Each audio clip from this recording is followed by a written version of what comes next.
Magandang araw po sa ating lahat para po sa ating Bible Knowledge of the Day. Ngayong araw po ng ito, ng August 18, ng Martes. Proverbs 24 verse 6, the Bible says, "For by wise counsel thou shalt make thy war, and in the multitude of counselors, there is safety." Pampamagat natin, in the multitude of counselors, there is safety. Okay, so yung counsel po dyan ay good advice or guidance. Ano po? For by wise counsel, good advice, thou shalt make thy war. Yung make po ay to do. Yung war naman ay battle. So in other words, pag meron tayong good advice at guidance, mga kapatid, ay pwede tayong manalo, gumawa para sa ating mga battle. Of course, hindi lang po physical battle, kundi spiritual battle. Alright? Mental battle, health battle, at iba pang mga battle.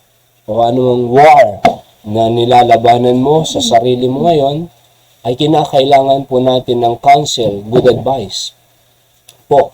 Sapagkat hindi natin alam lahat di ba? Hindi natin alam lahat. Kinakailangan po ng advice. And ang sabi pa ng karugtong, in the multitude of counselors, there's safety.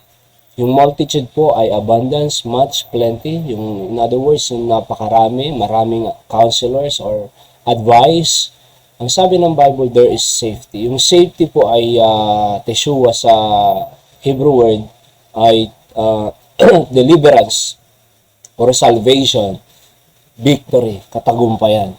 So magkakaroon po tayo ng victory at salvation, pagka tayo po ay mayroong mga advice. So makikita po natin dito sa talatang ito, ang ine-emphasize po ay yung multitude of counselors, mga kapatid. Ano po?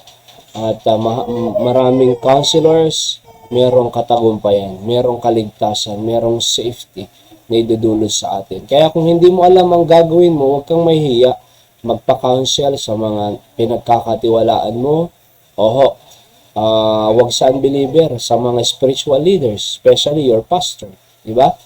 Bakit? Doon ka magkakaroon ng victory. Kasi pagka nagdesisyon ka, ikaw lang at hindi ka sigurado, nag-aalangan ka sa decision mo, at pag nagkamali ka dyan, wala na, hindi mo na mababawi. Baka matalo ka pa dyan, di ba?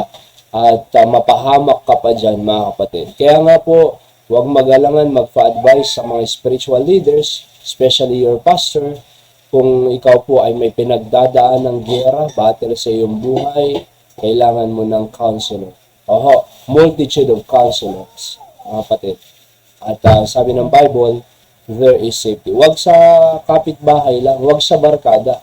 Kasi sa barkada, baka kung ano-ano pang ika-counsel sa'yo. Nag-away ka ng asawa mo, sa barkada, ang believer mo, pinaka-counsel, anong sasabihin sa'yo? Wala mo na, marami naman dyan iba. So baka iba pa ang counsel niya sa'yo. Pero doon ka sa spiritual leader, or pastor mo, sigurado tutulungan ka, di ba? At magandang counsel from the Word of God. Okay? So, yan po ang ating Bible na sa ating pong principle of the day, a multitude of mentors and counselors provides a measure of safety. God bless po. Magandang araw po sa ating